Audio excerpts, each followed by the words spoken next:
Namaste, welcome back. This is the part 2 of our series of videos on AWS Solutions Tech Associate. If you haven't watched the first part, please go back and watch it because the definitions of certain tools that we learned in the first part won't be repeated in the second and third and going forward. And also, we are covering the latest questions first, which means part 1 has more latest questions than part 2 and so on and so forth. So if you already have it, go back and watch part 1 and then come back here. Right, that being said, let's continue with our part 2. So the sixth question, which is, the company uses an Amazon CloudFront distribution to serve content pages for its website. The company needs to ensure that clients use a TLS certificate when accessing the company's website. The company wants to automate the creation and renewal of the TLS certificates. So here they are asking us,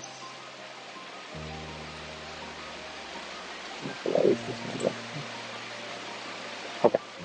So here they are, what are they asking us to? They want to automate the creation and renewal of TLS certificates. So that's not what I want. How do I do this? Control. Okay. Right? Which solution will meet this requirement with most optimal efficiency? So here the requirement is most optimal efficiency. Right? This full screen underline is limited here. Okay. Okay. So first thing they mentioned first was CloudFront distribution. Right? So till now in the 5 questions we didn't learn about it. So let's first look at what is Amazon CloudFront distribution.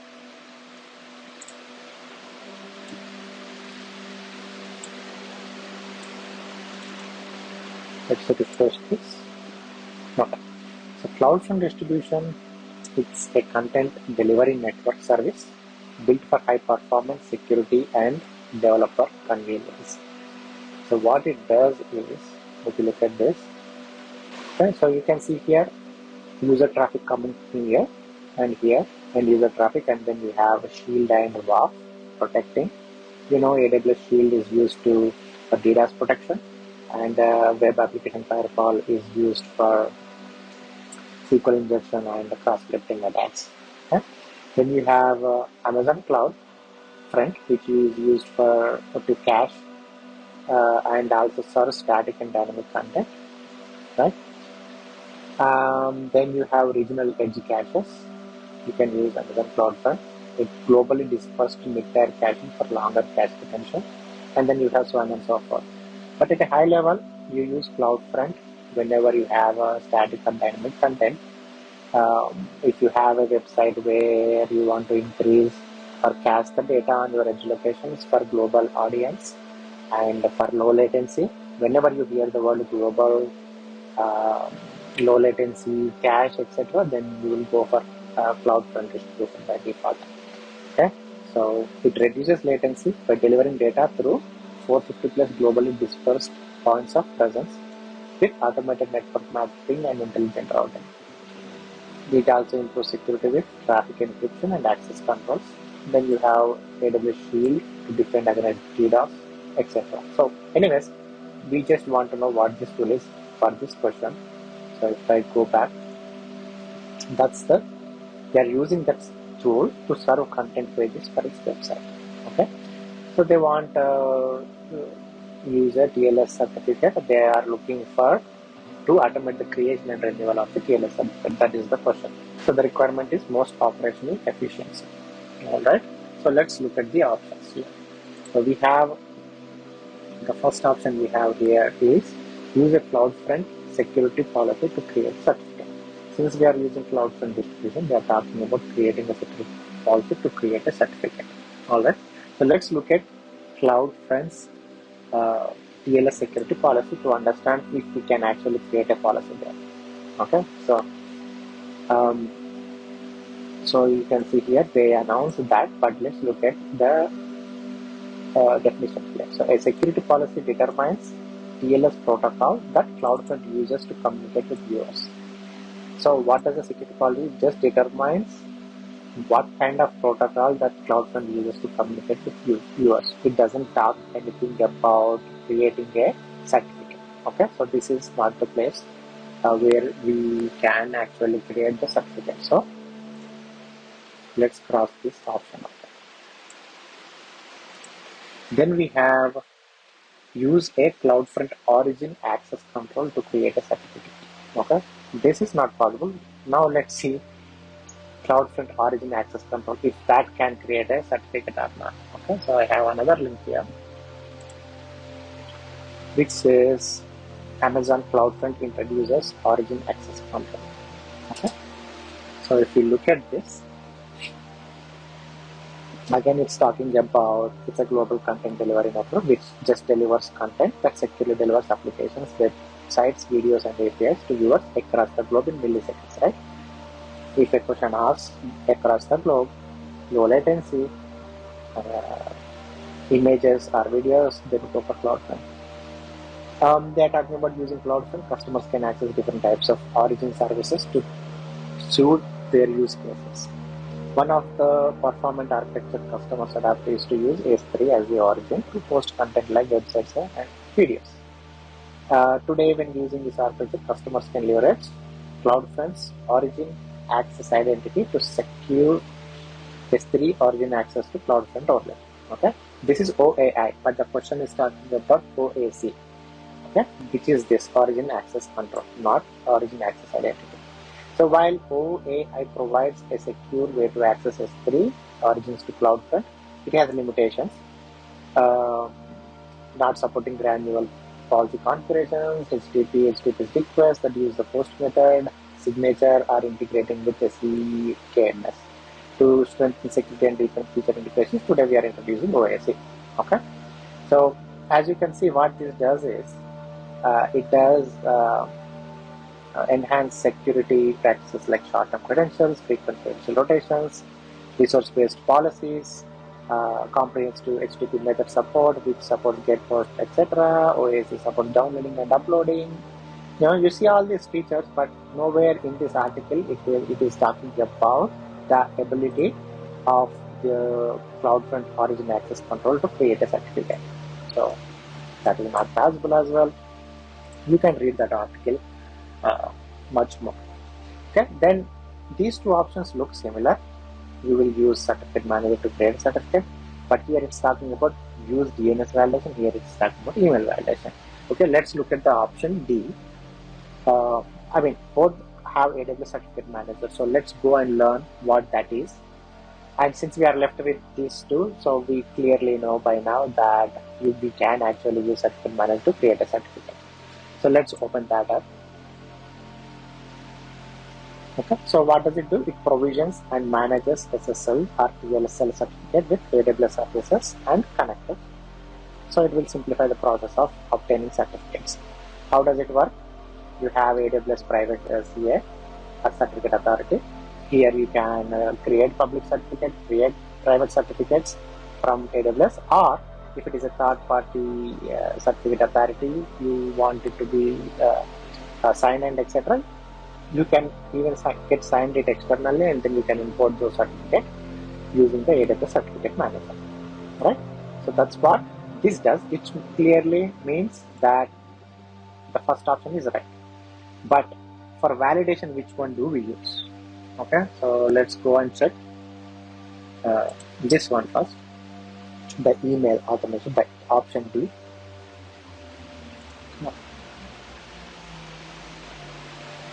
Okay. So if you look at this, we have validating email templates, or if you want to do the validation,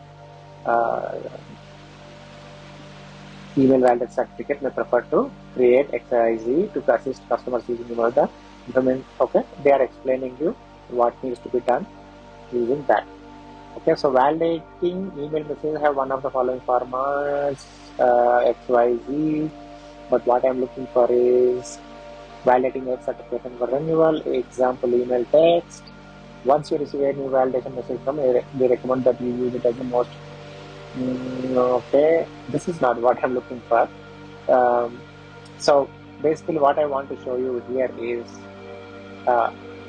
validating through emails is a manual task.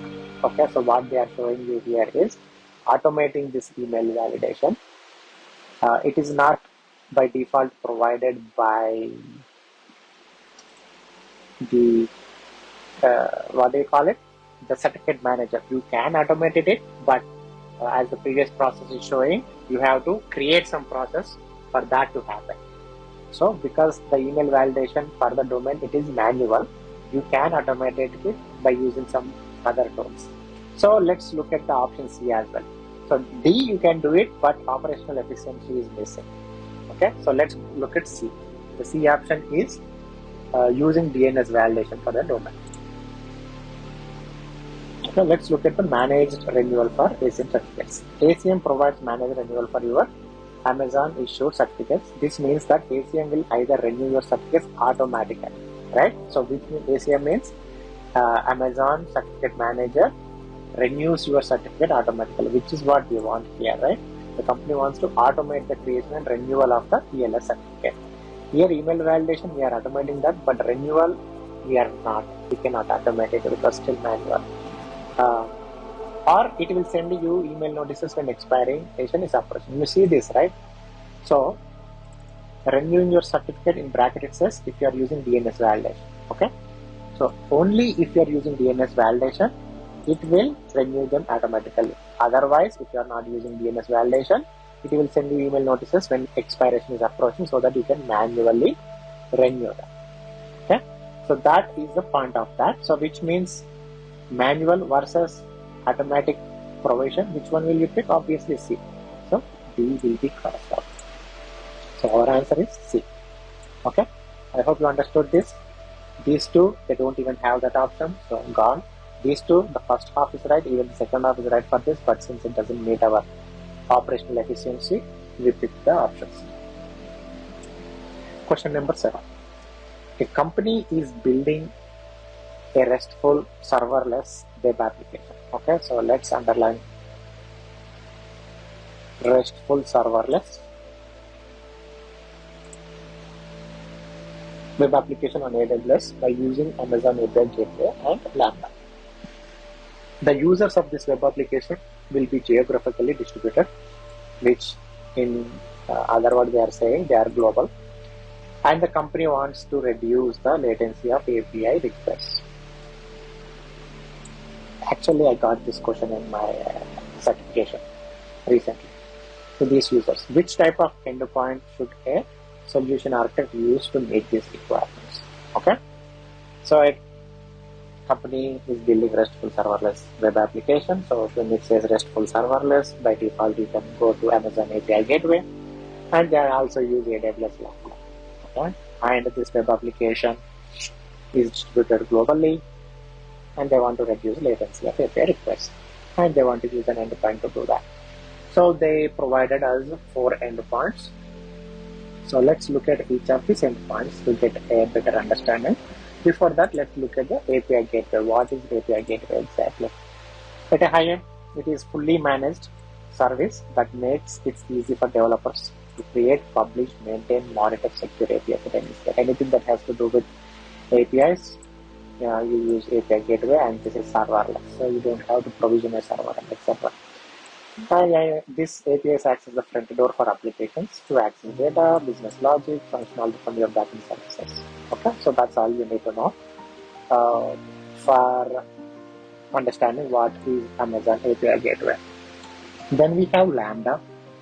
By now you should already know what is Lambda.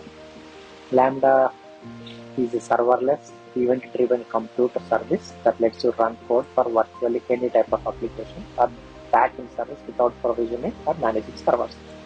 In short, if you have a piece of code that you want to run but you don't want to provision a server, then we use Lambda. Lambda supports pretty much all the major programming languages, but it has its own limitations, which is you cannot run any process more than 15 minutes, and it has memory limitations, storage limitations. So you need to keep all that in mind. If you don't want those limitations and still wants to run something using serverless, then you can go with Fargate, um, which is a container based, right? You can go with that, or you can go with Beanstalk. All right, that being said, that's basically Lambda. Now let's talk about endpoints, right? Because we have variety of endpoints, so let's look at the endpoints because that is what the question is asking. Which endpoint it should be picked. Before understanding which endpoint, we need to know what are these endpoints are. So let's go ahead and look at that. So now let's look at VPC endpoints first, because it has a VPC endpoint here, interface VPC endpoint. So let's go ahead and look at that. So there are, so let's see. First, a VPC endpoint enables customers to privately connect to supported AWS services, and VPC endpoint services powered by AWS privately. They are powered by that. So basically, what it is saying is, if we take a look at it here, you have VPC. These both are in a subnet, but they want to access these tools privately, right? What does privately means? Amazon DynamoDB, Amazon these, most of these when you connect from your instances to that, it happens through public internet. But sometimes you want to have it privately, maybe because you want to lesser the bandwidth you are using for that, or for whatever reason. So in that cases, these endpoints, VPC endpoints, will become handy, where you can connect to them privately. You don't go through the public internet. So VPC instances do not require public IP addresses to communicate with the source of service. The traffic between VPC and servers does not use the Amazon network, as I mentioned. VPC endpoints are virtual devices. They are horizontally scaled, redundant, and highly available Amazon VPC components that allow communication between instances in VPC and services, etc. So basically, there are two types: interface endpoints, gateway endpoints. For you, a tip is not a tip. Gateway endpoint only supports two services, which is Amazon DynamoDB and S3. Whenever you see those two and whenever they are talking about endpoints, blindly go ahead and pick gateway endpoints. But if it is anything other than those two services, then you go with interface endpoints. Okay. Interface endpoints enable connectivity to services over AWS privately. These services include some AWS managed services. There is a big list of that. You can go through it. Gateway endpoint targets specific IP routes in a Amazon VPC route table. Okay, there is a difference. Okay, so this one targets specific IP routes in a VPC route table. So basically, you create an item in the route table in the form of a prefix list used for traffic testing to Amazon DynamoDB or S3. That's it. Those are the only two. And gateway endpoints do not enable private link. As you can see, this one enables private link, whereas this one doesn't enable private link. And interface endpoint is just a collection of one or more elastic network interfaces with a private IP address. Okay, so that being said, if you want to look at the list, actually there is a list of here, right? So if you see here, gateway VPC endpoints is used to connect to DynamoDB and S3, whereas interface VPC endpoint is used to connect to all these services. Okay, that being said, in our question, they are talking about they are using API gateway and AWS Lambda. There is no DynamoDB or S3. So, and they have interface endpoints. So this might probably be an option for this one, right? Because using interface VPC endpoint, you can privately connect with your API gateway and even I think Lambda. So let me go back here.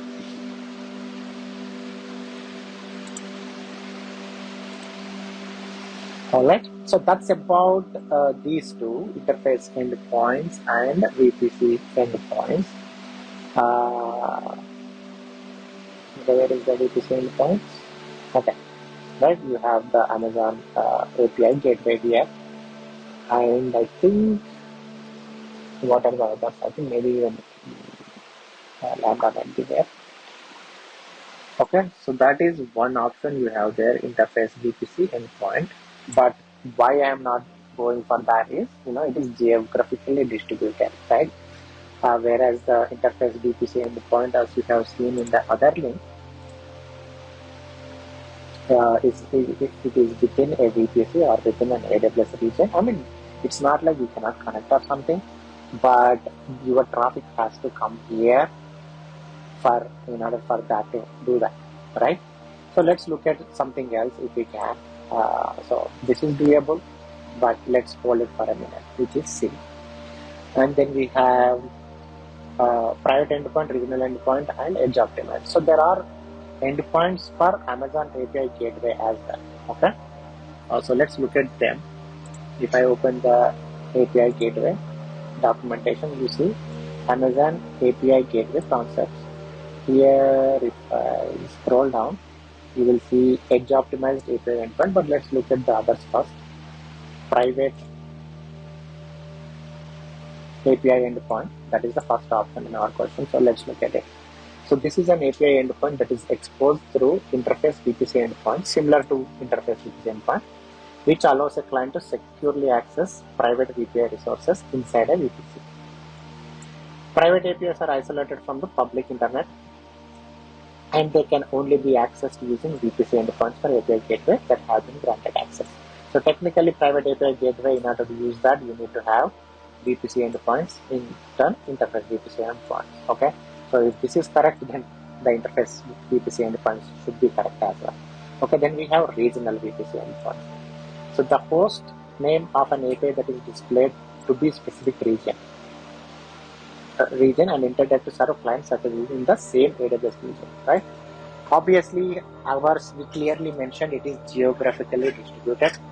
So an endpoint that is restricted to a region, in the same region, it won't work out. API requests are targeted directly to the region-specific API gateway API without going through any CloudFront distribution.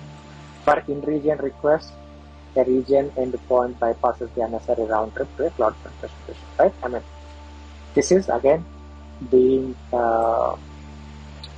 region locked. Okay, now let's look at our last option, which is edge optimized. So the default host name of an API gateway that is deployed to the specified region while using a CloudFront distribution to facilitate client access typically from across AWS regions. The remaining ones are like to a specific region, because interface VPC endpoint is within a VPC or within a region. Again, private endpoint is similar to interface VPC endpoint, and regional, again, it is locked to a region. But edge optimized API region is not. It is across AWS regions. API requests are routed to the nearest CloudFront point of presence, which typically improves connection time for geographically diverse clients. So you can see the answer right here, right? For geographically diverse clients. And also it also, where is that?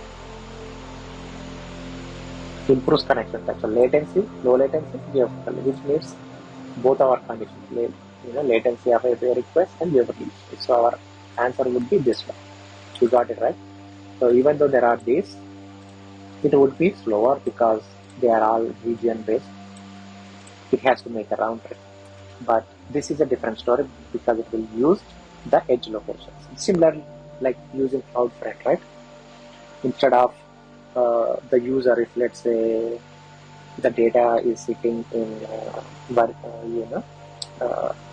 USA and the user is in Australia, when he is querying, we have to go till USA's data center and download it, and obviously latency is going to be worse. But if you use CloudFront, what happens? Australia has whatever the nearest edge location, right? It must have already cached it. The first time when somebody queries from Australia, it will go to the USA and it will cache it. But next time, whenever other user queries, it will return it from the Australia edge location itself. Similar here as well. Edge optimized endpoint does the same thing. Instead of using this, when you use this, it will go to that particular region and etc. and get it. But when you use edge optimized, it will use the edge location to do that. 8th question. A company deploys its applications on Amazon Elastic Kubernetes Service, which is EKS, behind an application load balancer in an AWS region. So you have a load balancer, then the EKS. The application needs to store the data in a PostgreSQL database in them. All right. So here you have application load balancer, you have EKS, then EKS loads data in a PostgreSQL database. The company wants the data in the database to be highly available. Okay, so let's mark that. The company also needs increased capacity for read workflows. Which solution will meet these requirements with most operational efficiency? Okay, so the requirement is most operational efficiency because some of these solutions might work as well, but we want the most operational efficiency. Okay, so highly available. Whenever you see highly available, we usually, if you see multi-AZ, that is a indication of, it might be an answer, right? Because that is highly available. Multi-AZ deployments are highly available. And it is also talking about increased capacity for read workflows. Okay, so before going into options, let's first learn about what this is. I don't think we have encountered EKS till now, so let's learn about what that is. Okay, so what is EKS? It is most trusted way to start, run, and scale Kubernetes. So Kubernetes is I don't know if it is open source, but it is a service for containers and etc. So the respective service in Amazon is called Amazon Elastic Kubernetes Service. So it is a managed Kubernetes service to run Kubernetes in AWS cloud and on-premise data centers. In the cloud, EKS automatically manages the availability and scalability of Kubernetes, controlled by layer nodes responsible for scheduling containers, managing application availability, storing cluster data, and other tasks. So basically, that is what EKS is for. Using EKS, I think you can even deploy serverless containers using Farbed. You can deploy worker nodes for EKS cluster, then run apps, dashboard, etc. You can do all those cool things using EKS. But at a high end, that's what EKS is. So EKS in cloud, EKS on AWS Outpost, EKS anywhere, and except for there are so many things that come up every day. Alright, so that's about EKS. So let's go back to our question. So that is one thing, and then we are talking about application load balancer, right? So we need to learn what application load balancer is. So what are exactly elastic load balancing means? Okay. So elastic load balancing, or ELB, it automatically distributes incoming application traffic across multiple targets and virtual appliances in one or more availability zones. So if you look at the picture, here is an ELB. So there are different types of ELBs you can see here. One is ALB, GLB, and LB. So if you look at the picture, what application load balancer here is doing, again, it is getting data from here sources, and then application load balancer, as the name suggests, it balances that load depending on the what do you call it? How, there are some rules. I think you can define an application load balancer based on it. It will handle it. So user auth, rich metrics, logging, redirects, fixed responses, content routing. Okay, so you can decide how you want to route, etc. It also does content-based routing, health checks, sticky sessions, load balancing algorithms, etc. I'm not going to go in deep into this. All I want to show you is what is elastic load balancing is, and in our question we have application load balancer, which is what it is showing in this picture. There are other two types as well. One thing as a tip for you to remember is ALB applies at layer 7, which means HTTP and HTTPS requests, as you can see here, whereas network load balancer is at 3 and 5, if I'm not wrong, or level 4. So anytime you see HTTPS requests and then they are talking about load balance, it's usually ALB, and if it is UDP or TCP traffic, then the answer would be network load balancer. And gateway load balancer is completely different than these two. If you have a third-party firewall or something like that, then you will use gateway load balancer. I might be wrong, but when we get to that question, yeah, custom firewall. So as you can see here, if the question asks anything about a third-party firewall or custom firewall, then the only thing that supports is a gateway load balancer. Okay, that being said, now you know about application load balancer, at least at a high level, not in depth. Then you know about EKS as well, and you already know about Postgres RDS, so I'm not going to talk. Here, did it say RDS anywhere? No, it didn't say RDS. It just says stores data. That's fine. Okay, we want to design something, so we are going with RDS or DynamoDB. Okay, so first of all, it's talking about storing the data in Postgres, which is a relational database. So let's look at the first option, which is DynamoDB. Let's prove this is the wrong answer, right? DynamoDB global tables, right? Let's go for the global tables. So this is what Dynamo global tables is a fully managed serverless multi-region, which means high availability is melt and multi-active database. Global tables provide you availability, increased application resiliency, improved business continuity, as global tables replicate your Amazon DynamoDB tables automatically across you can achieve, etc. So it's all from it supports high availability and everything that it needs, but it's not operationally efficient because they want to store data in PostgreSQL database, and this is a NoSQL database, DynamoDB, so it's a big no-no for that. Okay, so let's cross this out. So then we have three options. All three are RDBS database. Makes sense because RDS database supports PostgreSQL, so you don't have to do any code changes and etc. You can use whatever the code they already wrote on this. Okay, but if we look at this one, second and third are almost same, but this is multi-agent deployment, multi-agent DB cluster deployment. Obviously, we need to find what is the difference between these two. And the third option, it says use the RDS database but configured with cross-region read replicas. Okay, so what are called cross-region read replicas? So let's look at that. Then we look at the other two options. Okay, so by using cross-region read replicas in Amazon RDS, you can create a MariaDB, MySQL. You can even create PostgreSQL read replica in a different region from source DB instance, which is good because the question says we would need extra read. Isn't that what they are saying? It says increased capacity for read loads, so which is good because it is doing that for us. Read efficient or read replica in a different region from the source DB instance, cross region read replicas, right?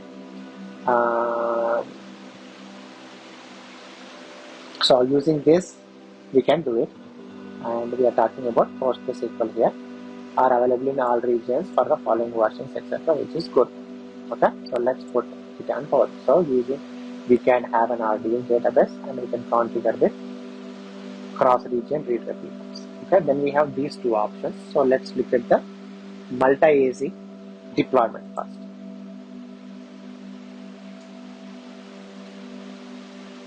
Okay, so multi-AZ DB instance deployment. So this provides high availability, good, failover support, very good for DB instances using deployments with a single standby DB instance. So you are going to have one single standby DB instance. This type of deployment is called multi-AZ DB instance deployment. So this is all good. Even this has high availability, failover good, and it has single standby DB instance. It is a standby DB instance. It is not similar to the read replica that we have for that, or let me see, what is this? Okay, it has a standby replica, no read access, as you can see, right? So it is just a standby. Obviously this won't work out for us because we want an extra read capacity, request for read capacity, so this won't work out for us, right? Although it is high available, If you don't have read access, then the second option, this option increased capacity for read workloads, it's a no. So right now, A is gone, B is gone, but we are still left with C and D. D class region read replicas, yes, we have that option. So let's look at C option, cluster deployment. So cluster deployment is a semi-synchronous, high available deployment for with 2 readable standby DB instance. How about that? Right? I am looking at the picture. So you have the main writer DB instance, and then you have the reader DB, 2 reader DB instance. So which means it satisfies high availability. It satisfied increased capacity for read workloads. Better than this one, instead of me trying to have a separate cross-region read replica configured, because this comes with it, 2 standby, but this one I have to configure it. So operational efficiency is more for C than D, so I will go and pick C as my answer. Right? When you are getting it by default and you don't have to configure, obviously you will pick that compared with the other one when it is talking about operational efficiency. 9th question. A financial services company launched a new application that uses Amazon RDS for MySQL database. The company uses the application to track stock market trends. The company needs to operate the application for only 2 hours at the end of each week. The company needs to optimize the cost of running the database. Okay, so what they are asking, optimize the cost of the database, and it wants to be most cost efficient. Obviously, when we are looking at this, it only runs 2 hours at the end of each week, which means weekly it is running just for 2 hours. So obviously running a database 24/7 doesn't make any sense. So we need to come up with a ways where we only run it for 2 hours. We don't have to install a database server where it runs 24/7. So we need to think in that, we need to think with that mindset. Okay, so let's go ahead, let's do bottom up. So the D option, it says, and we already know RDS for MySQL, so I'm not going into that. And I think there is nothing else to learn in the question. So migrate the existing RDS for MySQL database to Amazon Elastic ECS cluster that uses MySQL container images to run tasks. How about that? So if you don't know what ECS is, let me open that up. Just like Kubernetes, ECS is a container launching container service, but Kubernetes is proprietary Kubernetes service. Container is ECS is a AWS service. So you can use it. It is a fully managed container orchestration service that simplifies your deployment, management, scaling of container applications. So if you look at here, developers, operators, ECS, you can configure deployments, scaling, application. You can do everything with ECS. Okay, so that's about ECS. What the question is saying is, remove the MySQL database from here, then move it to ECS, which is containers, right? Containers, you write code in the containers, and they are saying use a MySQL container images, which means whenever you run this container, it will create a database on the fly, and it will run the task, then the database will be closed, which is an ideal scenario because we are talking about 2 hours at the end of each week, right? But the recommendation for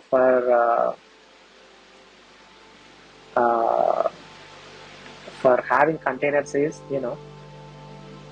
you can have MySQL container images only if you need to set up a database quickly and without using up too many resources.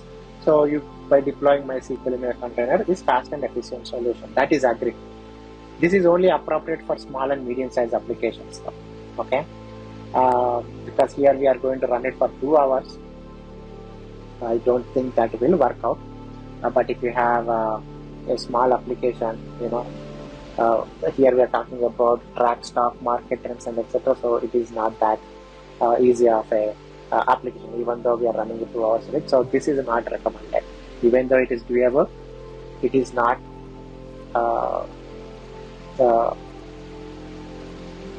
need, not recommended for that. Okay. Then we have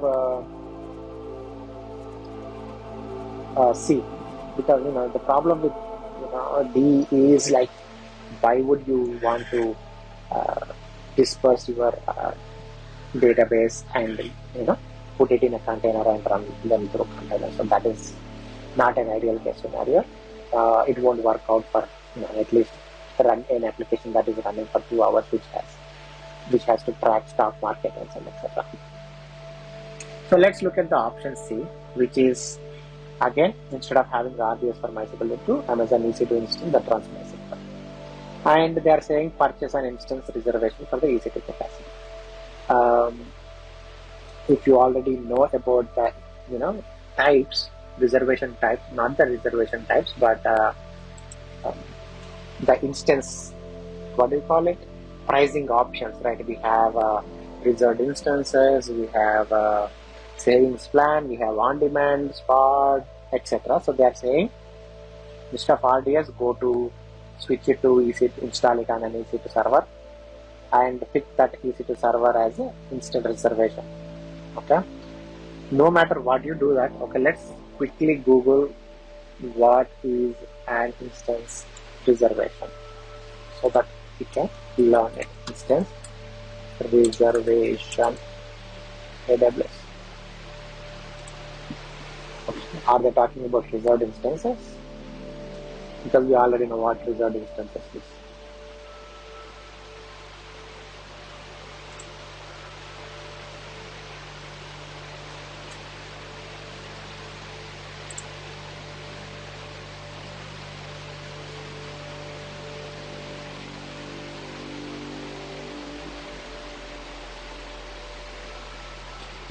Looks like there is no such thing called instance reservation. So if they are talking about reserved instances, we already know that it has to be 1 or 3 year contract. It will do save money, but it will run 24/7. Again, that option is not an ideal option. Then let's look at B, which is 2. It's talking about moving it to Aurora. So both are moving to Aurora, but this is moving to MySQL database cluster, whereas this is moving to a serverless V2. Okay, so now let's talk about the Aurora first. What Aurora is? It's similar to RDS.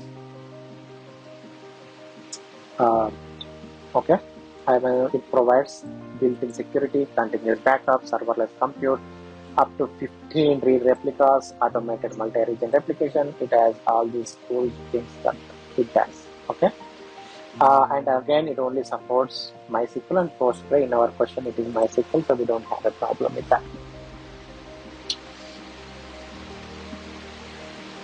All right, so it has what is this? It is RDS. We are not talking about RDS. We are talking about Aurora, and we are talking about Aurora DB cluster. Okay, so let me open this up. Okay, so we are talking about Aurora MySQL DB cluster, right? Yeah, that's what it's talking about. So here you can create and connect to an Aurora MySQL DB cluster, but at the end of the day, this is again going to be the same thing, which is behind the scenes we are going to run a server 24/7. You can see the architecture diagram here, right?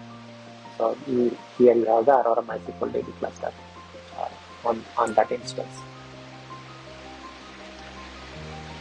So in order to create that, we need to first of all pick an EC2 instance.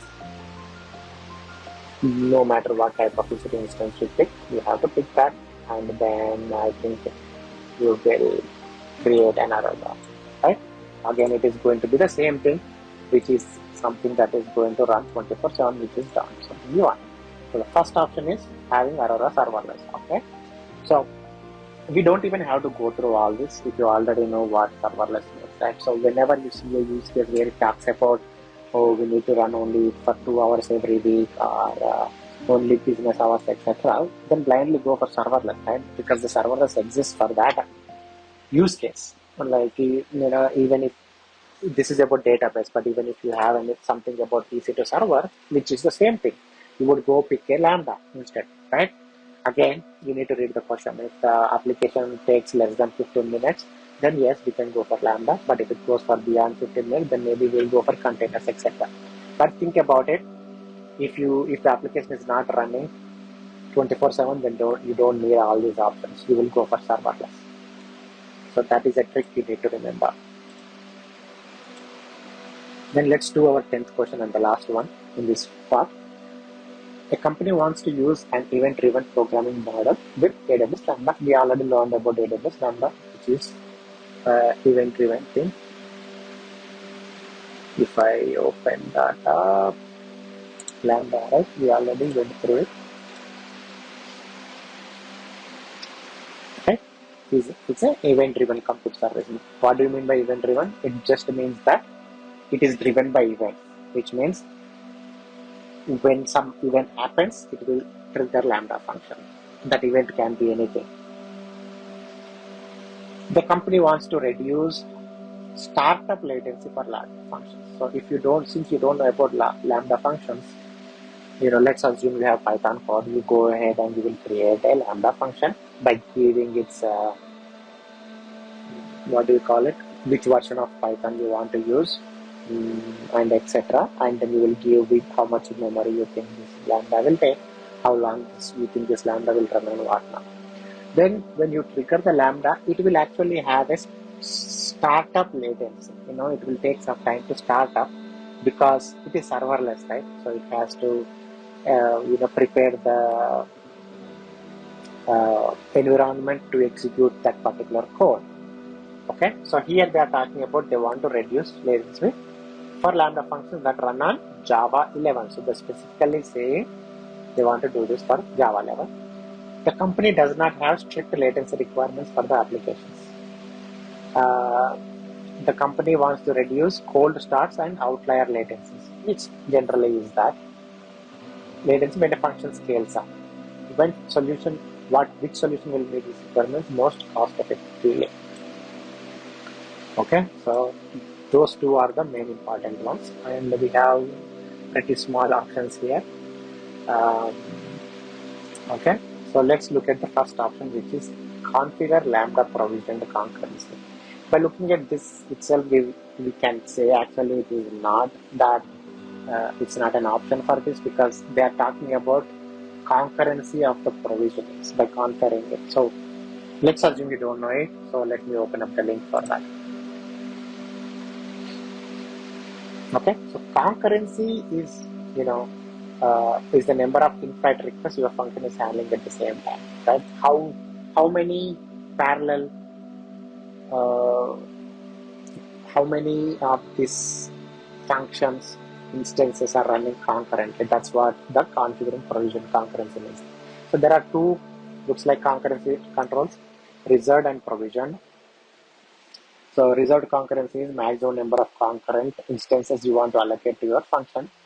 When a function has reserved concurrency, no other function can cause that concurrency. There is no charge for configuring this, which means if you put a number, you cannot run beyond that. Provisioned concurrency is the number of pre-initialized execution environments you want to allocate to your function. These execution environments are prepared to respond immediately to incoming function requests. Configuring provision concurrency incurs charges. So this is actually charges.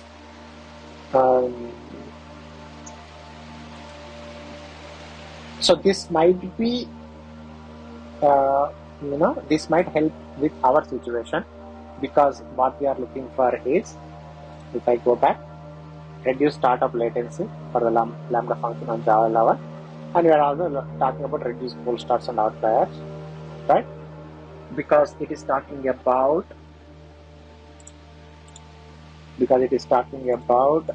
reducing that, right?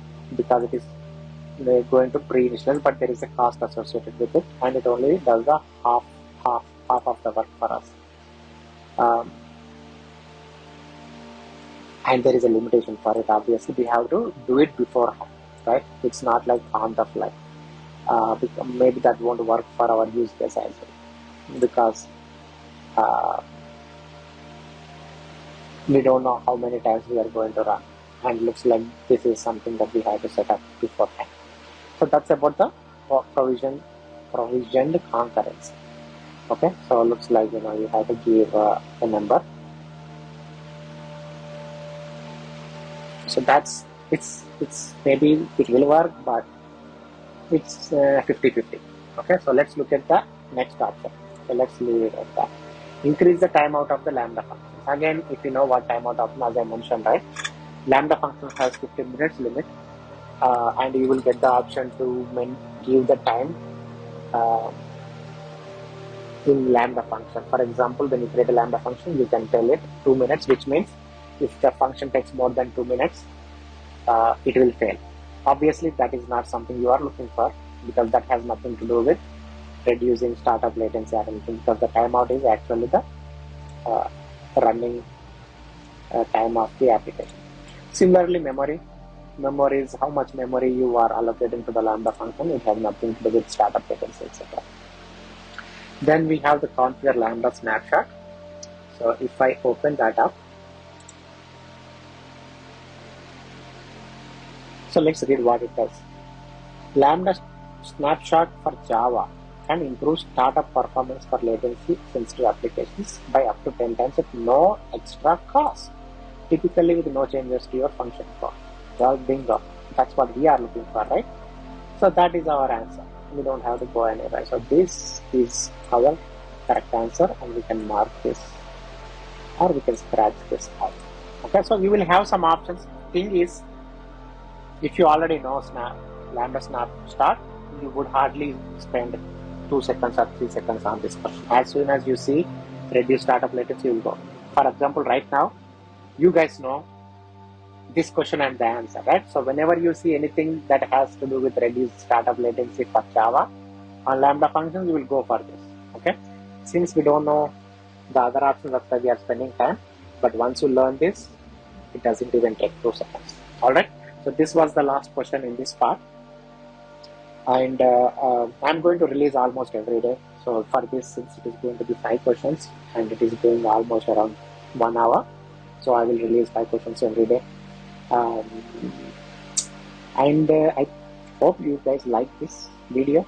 If you didn't like any part of the video, and if you have suggestions, etc., please leave that in the comments, and do like this video, so that it will help the channel with the YouTube algorithm. And if you already didn't subscribe, please do subscribe, and hit the notification bell, so that you will get updates whenever I post something.